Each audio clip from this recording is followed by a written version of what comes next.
일단 이제 어렵지 않게 이제 기본적인 꼭 필수적인 내용들만 준비해 보았습니다. 이제 말씀을 드리려고 하고요. 그럼 왜 뇌졸중이 왜 중요하냐?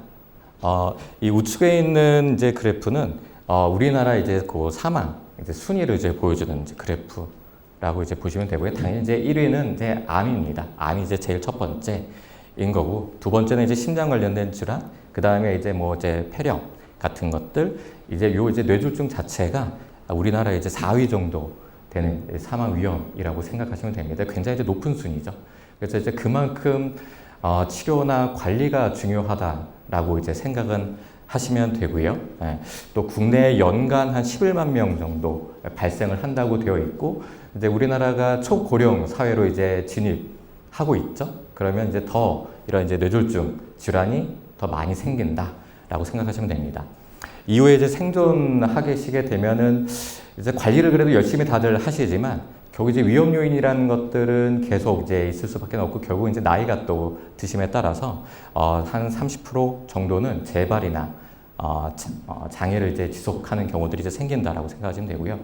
초기에 혈관 사건들은 초기에 얼마나 빨리 조치를 취하는지, 그 다음에 뇌세포는 결국은 이제 시간 싸움입니다. 시간이 지날수록 손상이 진행될 수 있기 때문에 초기 한 4.5시간, 6시간 이 골든타임 기간 동안에 얼마나 적절한 치료를 받는지가 또 예후에 이제 중요한 요인이 이제 될 수 있겠습니다. 따라서 예방하고 적절한 조기 치료가 이후에 이제 후유장애와 사망을 크게 줄일 수 있는 중요한 질환이다라고 다시 한번 이제 강조해서 이제 말씀드리고요. 그래서 예방과 조기 치료 이 두 가지 포커스에 대해서 이제 말씀을 드리겠습니다. 요거는 이제 아까는 이제 국내 데이터고요. 요거는 이제 전 세계 데이터, 이제 우측 표는 이제 전 세계 세계 이제 뇌졸중 조직이 있고요. 거기서 이제 매년마다 이제 발행하는 이제 데이터긴 한데요. 이게 중요한 이제 포인트는 생각보다 요즘은 이제 이건 이제 고령 질환이라고 하는데, 이게 60세 미만의 고령이 아닌 환자들도 꽤 포션이 비율이 높다라고 말씀드리고요. 이게 굉장히 이제 고위험도가 가진 환자들만 뇌졸중에 이제 걸리는 걸로 이제 아실 수는 있는데, 여기 보면은 한 80% 되는 환자분들이 저위험군이나 이제 중등도 위험군이 사실은 꽤 많은 비율을 차지하고 있다라고 하기 때문에 위험 요인에 대한 한두 가지라고 하더라도 적절한 관리가 굉장히 중요하다. 이걸 이제 저희가 이제 1차 예방이라고 합니다. 뇌졸중이 이제 발생을 예방하기 위한 이제 1차 예방. 그래서 그 위험 요인을 적절하게 잘 관리하고 내과 선생님들 중간중간에 잘 검진하시고 관리하시게 되면 전체 이제 뇌졸중 발생의 최대 한 80%까지도 잘 예방할 수 있다라고 그렇게 이제 보고가 되어 있죠. 뭐 이건 이제 전 세계 요인이긴 하지만 가장 중요한 위험 요인은 사실 이제 혈압입니다. 혈압 거의 50% 정도 갖고 있고요. 그 다음에 이제 당뇨, 고지혈증 알고 계신, 그 다음에 이제 흡연, 음주, 가족력 이런 것들이 나머지 한 10가지 위험 요인 중에 이제 하나가 되고요. 전체 이 10가지 위험 요인들이 전체 뇌졸중 발생의 거의 한 90% 이상을 이제 설명한다라고 이제 생각하시면 됩니다. 또 중요한 게 이게 우측은 이게 이제 국내 이제 데이터긴 한데요. 국내 데이터고 요 이제 숫자가 높을수록 이제 이게 굉장히 이제 후유장애가 이제 크다라고 생각은 하시면 되고요. 저희가 열심히 이제 치료를 하고 함에도 불구하고 5점 침상에 이제 거의 계신 분들이고, 이제 6점은 이제 사망하시는 분들인데, 전체 포션이 아무리 열심히 노력해도 한 30% 이상은 굉장히 큰 후유장애를 이제 가지게 되십니다. 그래서 이후에는 계속 이제 장기간의 지속 이제 뭐 이제 가정에서 또는 이제 국가에서 케어가 이제 필요한 상황인데, 그때 이제 이렇게 점수가 높을수록 침상에서 계속 지낼수록 들어가는 장기 이제 비용이 굉장히 이제 높다라고 되어 있죠. 그래서 이제 부담이 가족 간에 이제 부담이 되기 때문에 초기에 얼마나 적절한 치료가 정말 중요한지 다시 한번 이제 말씀드릴 수 있겠습니다. 요거는 이제 앞에서 간단하게 한 10가지 위험 요인이라고 말씀드렸는데, 조금 더 이제 구체적으로 구성된 이제 표라고 생각하시면 되고요. 해서 가장 제일 첫 번째 큰 위험 요인은 높은 혈압이 되고요. 그 다음에 비만, 그 다음에 혈당, 그 다음에 콜레스테롤, 이런 것들이 전체 뇌졸중 발병 위험의 70% 이상을 설명한다라고 생각하시면 되고요. 그래서 이런 이제 내과적인 대사 위험에 대한 관리가 제일 첫 번째.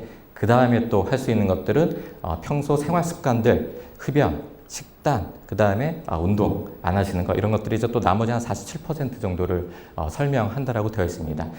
그런 거로 할 수 있는 것들은 이런 내과적인 질환들에 대한 관리, 그 다음에 평상시 생활 습관을 열심히 하면 당연히 조절, 재발 이런 것들이 이제 관리가 된다라고 이제 생각하시면 될 것 같습니다. 이후에 이제 각 항목들에 대해서 조금 더 이제 따로따로 이제 설명을 이제 드리려고 하고요. 그럼 뇌졸중이란 이제 뭐냐라고 이제 말씀을 드리면 뇌졸중은 뇌혈관 질환입니다. 예전에 이제 중풍이라고 했고요. 요즘 이제 뇌졸중이라고 합니다. 뇌졸중은 이제 크게는 뇌혈관 자체가 터져서 생기는 뇌출혈, 그 다음에 혈관이 막혀서 생기는 뇌경색 이 두 가지가 있고요. 종류는 이제 하위 분류긴 한데 이런 이제 혈관의 변화가 생기면서 뇌 기능이 떨어지게 되고 이 뇌 기능에 조직에 손상이 오면서 여러 가지 말이 어둔해진다거나 반신마비가 있다거나 여러 가지 언어 기능, 뇌 이제 고위 기능들의 기능이 떨어지면서 이제 장애가 생기는 것을 얘기를 합니다. 과거에는 이제 뇌출혈에 대한 빈도가 좀 높긴 했는데 이게 이제 우리나라가 이제 서구화가 되고 여러 가지 이제 식습관이나 이제 생활 패턴들이 이제 변화가 생기면서 최근에는 이제 혈관의 이제 동맥경화 비율이 꽤 많이 이제 높게 되어 있고요. 이것 때문에 이제 생긴 뇌경색 비율이 점차 이제 많아지고 있다라고 생각하시면 됩니다. 뇌혈관이 막히게 되면은 보통 이제 동맥경화, 혈관 자체의 동맥경화 때가 끼면서 점점 좁아지면서 비유하자면은 처음에 이제 태어났을 땐 수도관 파이프부터 처음에 이제 깨끗하죠. 그게 점점 나이가 드심에 따라서 혈압, 당뇨, 고지혈증 이런 것들은 결국은 이제 성인 질환이니까 혈관 내벽에 때가 끼게 되고요. 그것들이 이제 침착이 되면서 혈관 자체가 이제 좁아지게 되고 좁아지면서 결국 그 혈관 자체가 이제 막히는 경우들, 동맥경화에 의한 이 소견 때문에 또는 다른 쪽에서 혈전들이 생성되면서 머리 안에 있는 혈관이 이제 막히면서 생기는 이제 뇌경색의 이제 원인들이 될 수 있고요. CT 상에서는 초기에는 약간 좀 거뭇거뭇하게 이제 보일 수는 있고 좀 더 이제 명확하게 이제 병변 부위, 손상 부위를 확인하려고 하면은 MRI 통해서 저희가 최종적으로 손상에 대한 정도 이런 것들을 이제 확인하게 됩니다. 뇌출혈은 이제 혈관이 이제 터진 건데요. 주로 이제 대표적인 이제 위험 요인은 고혈압입니다. 이제 고혈압이 지속되게 되면은 혈관, 특히나 이제 작은 큰 혈관도 이제 영향을 받기는 하지만 작은 혈관들이 이제 딱딱해진다. 이제 플라스틱 같은 거를 이제 연상을 이제 하시면 되고요. 그러다가 이게 바스러질 수가 있거든요. 그래서 대부분 가장 큰 위험은 고혈압에 의한 혈관이 터지면 생기는 이제 뇌출혈이 되게 되고요. 출혈이 되게 되면은 CT 상에서 이렇게 하얗게 보이게 됩니다. 혈관이 막히는 뇌경색과 혈관이 터지는 뇌출혈은 치료 방침이 좀 완전히 약간 좀 반대라고 생각하시면 되세요. 혈관이 터지는 뇌출혈 같은 경우는 당연히 이제 출혈량을 줄이기 위해서 많아지면은 뇌 자체는 딱딱한 두개골로 한정된 공간이기 때문에 양이 많아지게 되면 이게 부풀어 오릅니다. 그래서 나머지 뇌 세포의 이제 기능을 떨어뜨릴 수가 있기 때문에 출혈을 방지하기 위해서 응고제를 사용하게 되고요. 양이 많게 되면 수술적인 치료로 출혈을 제거하게 된다고 생각하시면 되고요. 혈관이 막히는 뇌경색은 순환 자체를 유지하기 위해서 혈전이 생성되는 걸 방지하기 위해서 혈액을 물키는 약, 흔하게 얘기하는 아스피린 같은 항혈소판제제, 항응고제를 이제 사용을 한다라고 생각하시면 되세요. 두 가지의 치료 방침이 완전히 좀 반대다. 겉으로 드러나는 증상은 유사할 수 있지만 그렇게 이제 이해를 하시면 됩니다. 원인은 뇌경색 자체의 원인은 이제 물론 이제 굉장히 다양합니다. 이게 심장 혈관이나 또는 이제 팔다리에 있는 혈관이랑 조금 이야기가 다릅니다. 심장 혈관, 팔다리에 있는 혈관들은 대부분 주된 요인이 동맥경화이긴 하지만 뇌경색 자체는 다양한 요인들에 의해서 원인 요인이 있을 수는 있고요. 그렇다 하더라도 가장 주된 요인은 뇌혈관 자체의 동맥경화에 의해서 나타나는 뇌혈관의 협착 폐쇄 이게 주된 요인이 될 수 있고요. 또는 머리 안에 있는 혈관이 아니다 하더라도 바깥에 있는 경동맥 또는 이 대동맥에서도 이런 이제 동맥경화 소견들이 이 노폐물들이 이렇게 떨어져 나가는 경우들도 있습니다. 떨어져 나가서 머리 안에 있는 혈관을 이제 막는 경우들도 있기 때문에 머리 혈관뿐만 아니고 요 연결된 혈관들에 대한 평가가 또 중요하게 되고요. 대부분 한 40%는 이 혈관 자체 동맥경화로 이제 설명을 드릴 수가 있고, 그거 외에는 또 심장에서 혈전이 발생할 수도 있습니다. 연세가 드시면은 어떤 부정맥이, 숨겨진 부정맥이 새로 생성이 될 수도 있고요. 심장 자체에 이제 구조나 기능의 변화가 생기게 되면서 이 심장 안에 피가 서로 이제 고일 수가 있고, 이게 머리 쪽으로 날아가게 되면 머리 혈관을 막으면 또 뇌경색을 유발할 수 있기 때문에 뇌경색은 원인, 이 혈관 자체인지 또는 심장성 요인인지 그 외에 또 여러 가지 뭐 혈액질환 관련된 것들인지에 따라서, 원인 요인에 따라서 치료 방침이 좀 달라지게 됩니다. 그래서 입원을 하시게 되면 저희가 원인 요인을 확인하기 위한 검사를, 치료를 하면서 원인 요인을 확인하기 위한 검사를 진행하고, 원인 요인을 확인하게 되면 그거에 맞춘 약제를 조절을 하게 되는 거죠. 동맥경화 이제 과정 자체는 초기에는 이제 조금씩 이제 혈관 내벽이 이제 두꺼워지게 되고요. 이게 점점 더 부풀어 이제 쌓이다가 침착이 되다가 이 부위가 좀 많이 이제 불안정한 부위가 됩니다. 노폐물들이 이제 막 난잡하게 이제 쌓여 있기 때문에 피가 흐르면서 피가 정체가 될 수가 있고요. 그 정체된 곳에 혈전이 생성이 되고, 이게 다이렉트로 맞거나 또는 머리 안쪽에 있는 혈관으로 이제 날아가면서 뇌경색의 이제 요인이 될 수 있죠. 그래서 예방적으로 해야 되는 거는 이 침착 자체를 방지하기 위한 관리 플러스 이 침착된 부위가 있다라고 하면 이거를 안정화시키기 위한 약물 치료를 이제 하게 된다라고 생각하시면 됩니다. 뇌출혈 요인은 앞에서 간단하게 이제 말씀을 드렸는데요. 이제 크게 이제 두 가지이긴 합니다. 하나는 이제 앞에서 말씀드린 이제 고혈압이 지속화되면은 이 큰 혈관에서 이제 분지되는 작은 혈관들이 이제 가늘어진 요 작은 혈관들이 이제 바스러지게 됩니다. 그러면 이제 출혈이 되고요. 또 하나는 연세가 드시면서 이제 나이가 드시게 되면 이게 혈관 내벽이 또 약화가 돼요. 약화가 되면은 계속 지속적으로 압력을 받기 때문에 그게 이제 부풀어 오르게 되고, 이걸 저희가 이제 동맥류라고 하고, 머리 안에 있는 혈관이기 때문에 이거를 이제 뇌동맥류라고 합니다. 뇌동맥류는 이제 시간이 지나면 따라 크기가 커지게 되고, 어떤 위치냐 크기에 따라서 혈관 내벽에 이제 얇아지기 때문에 이렇게 터져서 출혈 위험이 될 수 있습니다. 그래서 뇌동맥류의 주주막하 출혈, 고혈압의 뇌출혈이 이제 가장 큰 비율을 이제 차지하게 됩니다. 출혈이 되게 되면 다 출혈을 막기 위한 이제 응고제 또는 이제 수술적으로 이제 출혈을 빼내기 위한 치료를 하게 되고, 여기 이제 뇌동맥류가 있으면 이 뇌동맥류를 막기 위한 시술이나 이제 수술을 하게 된다라고 이제 생각을 하시면 됩니다.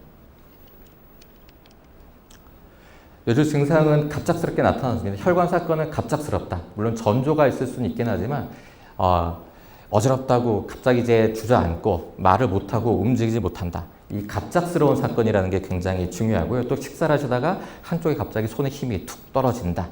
이런 증상들이 이제 주된 증상들이 이제 될 수가 있다라고 말씀드리고, 안면이 비대칭이 생기거나 주된 증상들은 한쪽 편측에 마비, 위압감이 생긴다거나 또는 언어 관련된 기능이 떨어지거나 어지럽고 보행할 때 잘 안 된다.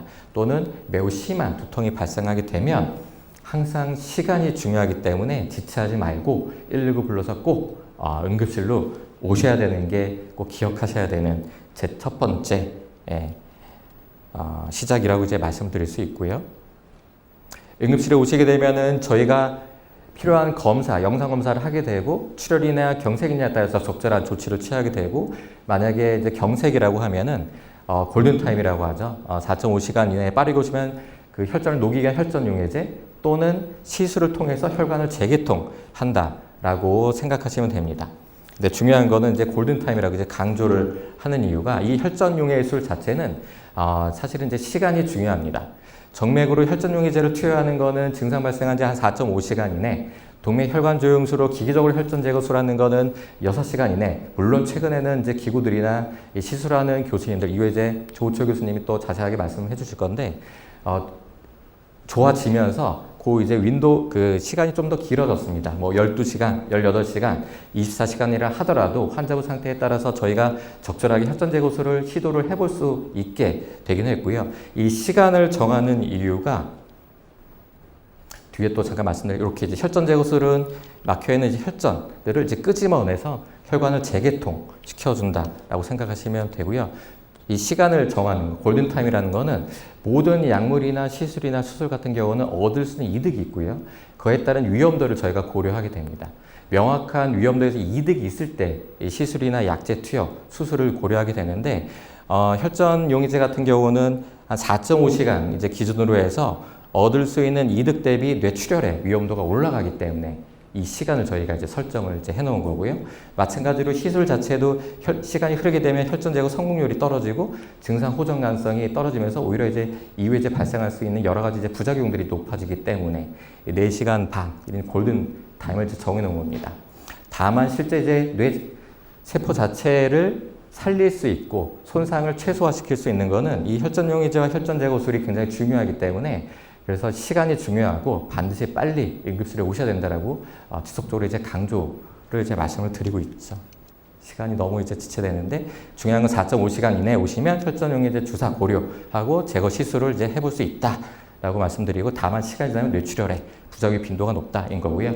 한 가지 좀 괴리가 그렇다 하더라도 열심히 하더라도 전체 한 30% 정도 되는 환자분들이 좋아지고요. 나머지 환자분들은 크게 이득이 없는 경우들도 생길 수 있어서 중요한 건 4.5시간이 지난다 하더라도 병원에 빨리 오셔야 합니다. 초기에 악화 가능성이 있기 때문에 입원하셔서 저희가 급성기 치료를 하게 되면 이후에 재발이나 악화를 이제 방지하게 치료를 할 수 있다라고 말씀드리고요. 이후에는 또 합병되는 여러 가지 이제 합병증들이 있기 때문에 이거에 대한 또 마찬가지로 이제 치료도 이제 필요하기 때문이죠. 2차 예방이 중요한데 약물 관련된 것들은 이제 간단하게 그냥 말씀드리려고 합니다. 혈전을 생성을 방지하기 위한 예방 약물, 앞에서 고혈압이 중요하다고 말씀드렸으니까 혈압 조절 약물, 그 다음에 혈관 내벽의 콜레스테롤, 동맥경화를 방지하고 안정화시키기 위한 이제 콜레스테롤 조절 약물 이런 것들이 이제 기본 약물이라고 이제 생각을 하시면 되고 이외에 이제 평상시 이제 생활 습관이 중요하다라고 말씀드리고요. 이후에는 또 이제 장기적으로 재활 치료가 중요합니다. 항상 이제 조기 재활 치료가 중요하다고 말씀드리는 이유는 초기에 얼마나 열심히 했느냐에 따라서 수일 내, 수주, 그다음에 3개월, 6개월 내로 처음 악화됐던 증상들이 쭉 회복을 하기 때문입니다. 첫 6개월, 첫 1년, 적어도 한 2년까지 얼마나 열심히 재활 치료를 하냐에 따라서 환자분들이 좋아지시죠. 그래서 항상 이제 조기 재활 치료를 말씀드리고 열심히 해야 될 것들을 하고 운동을 하시면 반드시 좋아지시고 회복하실 수 있습니다. 예방약물은 다만 이제 혈액을 물키는 약이기 때문에 여러 가지 출혈에 대한 위험도는 있고요. 항상 이제 물어보시는 게 수술이나 시술받을 때는 일시 이제 중단 관련해서 이제 저희랑 이제 상의를 하셔야 된다라는 것들을 이제 간단하게 말씀드리고 혈압이 중요합니다. 혈압을 조절을 열심히 할수록 허혈성 심장 관련된 혈관 질환, 뇌졸중 약 10%가 감소되는 걸로 되어 있으니 혈압에 대한 관리 중요하겠다라고 말씀드리고요. 고지혈증 약을 잘 복용하시면 전체 한 5개 정도의 새로운 뇌혈관 질환 예방을 할 수 있다. 이득이 명확하기 때문에 지속적으로 이제 말씀드리고 있는 거죠. 생활 습관이라는 건 이제 별다른 건 아니죠. 좀 더 저염식으로 체중 감량, 그 다음에 금연, 절주, 운동을 말씀드리는 거고요. 이런 것들을 열심히 하시게 되면 적어도 체중 1kg 정도 감소하게 되면은 혈압이 한 1 정도 떨어집니다. 5kg만 감소해도 혈압이 5 정도 떨어지니까 드시던 이제 혈압약, 복합제라고 하면 단일제제로 용량이 높은 걸 용량을 낮출 수 또는 필요하다라고 하면 저희가 목표 혈압에 도달하게 되면 약제를 중단도 이제 할 수 있다라고 생각을 하시면 되죠. 그래서 생활습관 개선도 굉장히 중요한 거고요.